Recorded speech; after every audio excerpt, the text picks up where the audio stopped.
Mummy એક ઢોકળું મોટું લઈ ગયું. હા લે આ ના લે મસ્ત બની ગયા કા. સરસ બની જાય. જય શ્રી કૃષ્ણ મિત્રો. આપણે રોજ એમ થાય શું ખાવું. ક્યારેક ઢોકળા ખાવાનું મન થાય, ક્યારેક ઈદરા ખાવાનું મન થાય, એ પણ આથા વગરના. તો આપણે આજે બનાવશું ઇન્સ્ટન્ટ આથા વગરના રવાના જે કે સૂજીના જે ઢોકળા કહે ને એ. તો આપણે આ પ્રમાણે વસ્તુ લીધી છે. તો 1 કપમાં 2 ચમચી કરતાં ઓછો રવો લીધો, એટલે આ બે મિક્સ કરી. આ 2 ચમચી ચણાનો લોટ લીધો, એટલે બે મિક્સ કરી એટલે 1 કપ આપણે આ રવો થાય. તો આપણે સૌપ્રથમ આપણે રવો નાખશું અંદર. 2 ચમચી ચણાનો લોટ ઉમેરીશું.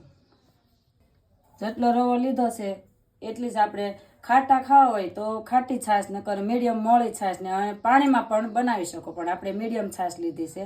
તો આપણે જેટલો રવો લીધો એટલી છાશ ઉમેરીશું. હવે આપણે આને હલાવી લઈશું, મિક્સ કરી લઈશું.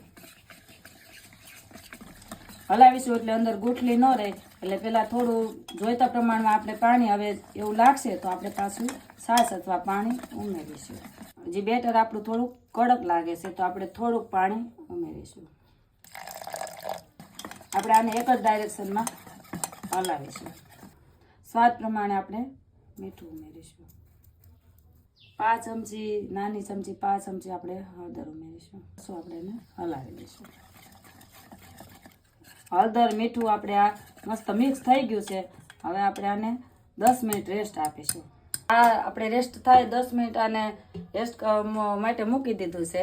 ત્યાં સુધીમાં આપણે પાણી ગરમ થવા મૂકી દઈશું.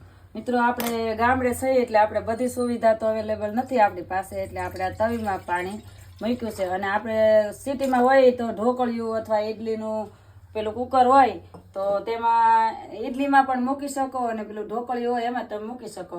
તો આપણે આમાં પાણી ગરમ થવા મૂકી દીધું છે. ત્યાં સુધીમાં આપણે ઢોકળા મૂકવા માટે આપણે પ્લેટમાં થોડું તેલ લગાવી અને આપણે તૈયાર કરી રાખીએ. આ સરસ રીતે આમ લગાવી દેવાનું એટલે આપણે બેટર ચોટે નહીં. હવે આપણે આ જોઈ લઈએ આપણું બેટર. તો 10 મિનિટ થઈ ગઈ છે તો સરસ રવો ફૂલી ગયો છે. હવે આપણે એની અંદર ઈનો ઉમેરશું.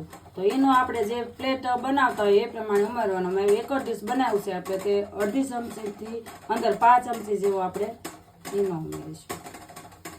ઉપર થોડું પાણી નાખીશું. આપણે ઈનાની ઉપર પાણી નાખ્યું છે એટલે ઈનો બધો એકદમ પીગળી જાય અને બેટર આપણું સરસ થઈ જાય. તો આપણે હવે આને મિક્સ કરી દઈશું. 2 થી 3 મિનિટ આપણે આને ફૂલ હલાવીશું એટલે અંદર હવા ભરાઈ જાય ને આપણે ઢોકળા સરસ ફૂલે. તો બેટર આપણું સરસ થઈ ગયું છે. હવે આપણે ડીશમાં નાખી દઈશું.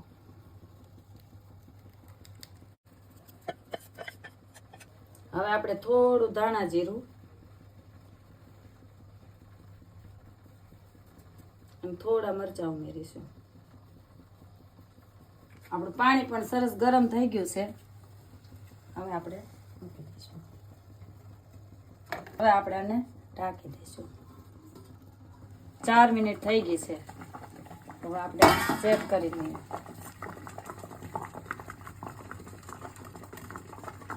ચક્કા ઉપર ચોટતા નથી તો આપણા ઢોકળા રેડી થઈ ગયા છે. તો હવે આપણે ગેસ બંધ કરી દઈશું.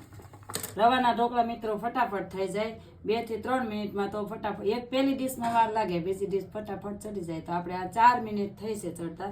હવે આપણે એની પર તેલ લગાવ્યું છે. તો હવે આપણે એમ તેલ હળવા હાથે આમ લગાવી દઈશું.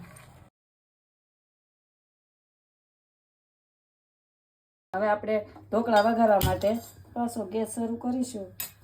2 થી 3 પાવડા જેટલું આપણે તેલ એડ કરીશું.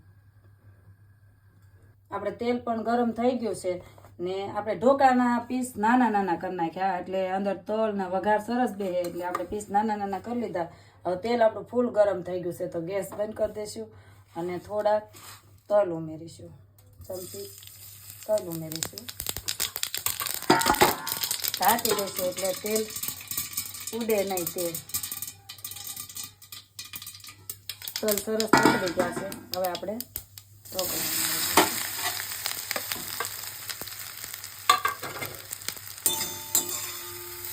હવે તલ ને મસ્ત મિક્સ થઈ ગયા છે આપણા ઢોકળા.